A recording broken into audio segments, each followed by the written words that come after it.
Big TV భక్తి సమాచారం WhatsApp ఛానల్లో జాయిన్ అవ్వండి. అన్ని విశేషాలు ఎప్పటికప్పుడు తెలుసుకోండి.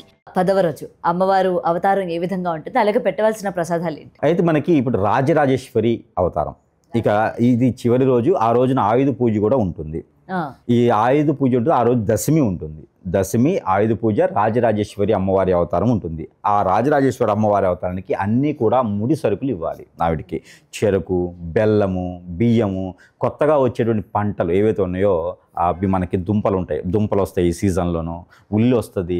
ఇక అందులో మనకి ఈ సీజన్లో వచ్చేటువంటి పంటలకి ఏవైతే మూలంగా వస్తాయో ఆ రోజున ఇంకా సీతాఫలం కూడా అమ్మవారికి నైవేద్యం పెట్టాలి.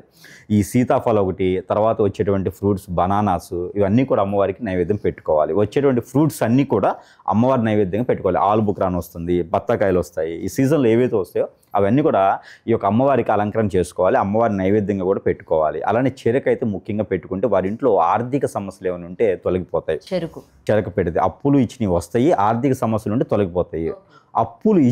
అప్పులు తీసుకుని కూడా తొలగిపోతాయి, త్వరగా తీర్చుకోగలుగుతారు. కాబట్టి చెరుకు నైవేద్యం పెట్టాలి వీరికి. డైరెక్ట్ బెల్లము, షుగరు కాకుండా అలాగా ప్రకృతిలో లభించేటువంటి ఫ్రూట్స్ ఏవైతే ఉన్నాయో అవి తీసుకొచ్చి అమ్మవారికి నైవేద్యం పెట్టుకుంటే చాలా శ్రేష్టం ఉంటుంది ఆ రోజున.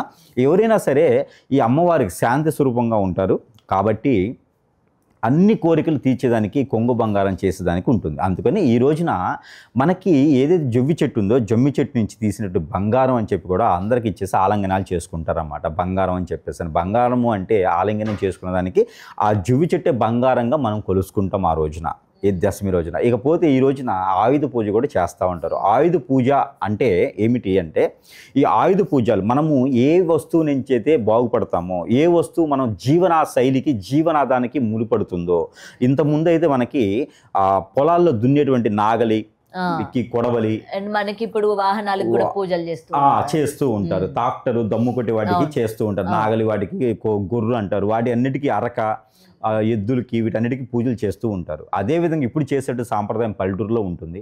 టౌన్లో వచ్చేటప్పటికి వారు ఏ దాని మీద జీవన శైలి మొదలవుతుందో వాటికి కూడా అదే ఆయుధంగా భావించి, అంటే అది ఉంటేనే కదా వారి జీవన శైలి సాగుతుంది, అందుకని దాన్ని అదిగా భావించేసి. అండ్ అది పూజ చేసేటప్పుడు కూడా దానికి బలి ఇవ్వడం కూడా చేస్తూ ఉంటారు కదా, మేకను కానీ కోడిని కానీ, అంటే పూజ చేయాలండి, వాటిని బలిస్తున్నారు.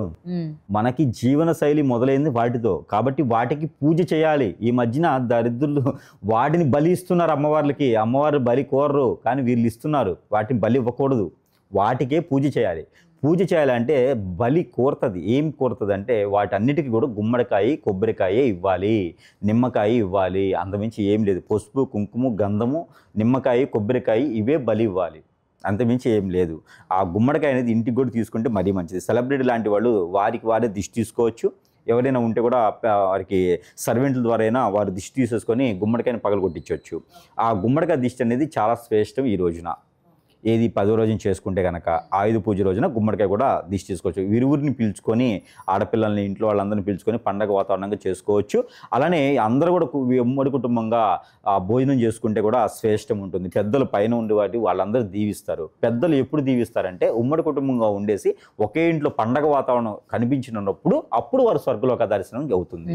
కాబట్టి ఈ యొక్క 9 రోజుల నవరాత్రులు కొనసాగిస్తూ 10వ రోజు చేసే ఆయుధ పూజ కూడా బ్రహ్మాండంగా చేసుకోవాలి. ఏ జంతువుని బలి ఇవ్వకూడదు, రాక్షస రూపంగా మనం చేసుకోకూడదు. కాబట్టి మనిషి రూపంగా చేసుకోవాలి. కాబట్టి జంతు బలి అనేది ఎక్కడ లేదు, ఎక్కడ రాయలేదు. మీరు ఇంకో విషయం, విజయదశమి రోజున ఏదైనా కొత్తగా మొదలు పెడితేనో, ఏదైనా కొంటేనో మనకు శుభం కలుగుతుంది అంటారు. అలా అని చెప్పేసి ద్విచక్ర వాహనాలు, అలానే ఇంట్లో యూజ్ చేసేవి కూడా కొంటూ ఉంటారు. టీవీలని, అవన్నీ ఇవన్నీ కూడా చాలా మంది కార్లు కొంటుంటారు, ఇలాంటివి కొంటుంటారు. అలానే కొనకూడదు. అవి ఎముడికి దారి తీస్తాయి, గండాలు వస్తాయి. అలాంటి కొనకూడదు. దశమి రోజున ఏకాదశి అని వస్తుంది. మరుసటి రోజున ఏకాదశి వస్తుంది. ఏకాదశి రోజు కొనుక్కోవాలి కానీ దశమి రోజు కొనకూడదు. దశమి అది యముడికి సమానం. యముడు ఉంటాడు దశమిలో, అది దక్షిణం తీసుకుపోతూ ఉంటాడు. ఏది కొన్నా కూడా అక్కడ బలి కోరుతుంది అది. కాబట్టి దశమి రోజున ఏది కొనకూడదు, విజయదశమి రోజున కొనాలి.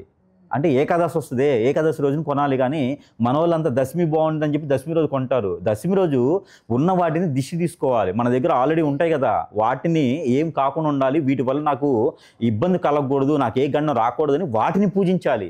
వాటికి శాంతి పలకాలి కానీ కొత్తవి కొనకూడదు. ఆ రోజు కొని బలి అవుతారు, తర్వాత గండాలు వస్తాయి వాళ్ళకి, జాగ్రత్త పడాలి. దీని ఇంకో విషయం ఏంటంటే ఈ దశమి రోజున పూజ చేయడానికి ఏంటంటే వారికి శాంతంగా ఉంటుంది, వీటి మీద ఉన్నటువంటి దిష్టి దోషాలు కూడా అన్ని కూడా పటాపంచలైపోతాయి. అందుకని ఆయుధ పూజ అనేది చేస్తారు. బలి అనేది ఇవ్వకూడదు. ఆ బలి ఇచ్చారంటే ఏదైతే బలి ఇస్తారో ఆ ఆత్మ దానిలోకి వెళ్ళిపోయేసి మళ్ళీ మిమ్మల్ని తీసుకుపోతుంది. అందుకని అలాంటి బలులు లాంటివి చేయకూడదు. కేవలం గుమ్మడికాయ ఇవ్వచ్చు, కొబ్బరికాయ ఇవ్వచ్చు, అలానే నిమ్మకాయలు ఇవ్వచ్చు, పసుపు కుంకుమ ఇవ్వచ్చు. ఈ ఆయుధ పూజకి సమయం వచ్చేసి ఉదయం 7 గంటల నుంచి 11 గంటల లోపు ఎప్పుడైనా చేసుకోవచ్చు. ఈ విధంగా చేసుకొని ఆ రోజు పెట్టే నైవేద్యం కూడా అన్ని రకాల డ్రై ఫ్రూట్స్ పెట్టుకుంటే సరిపోతుంది. అప్పుడు మన పండగ అనేది సంపూర్ణంగా నెరవేరుతుంది. కాబట్టి ఈ విధంగా అందరూ కూడా ఈ యొక్క దసరాని జరుపుకోవాలని నేను కోరుకుంటున్నాను. మన ప్రేక్షకులందరికీ కూడా దసరా శరన్నవరాత్రుల శుభాకాంక్షలు. For more videos like this, subscribe Big TV channel.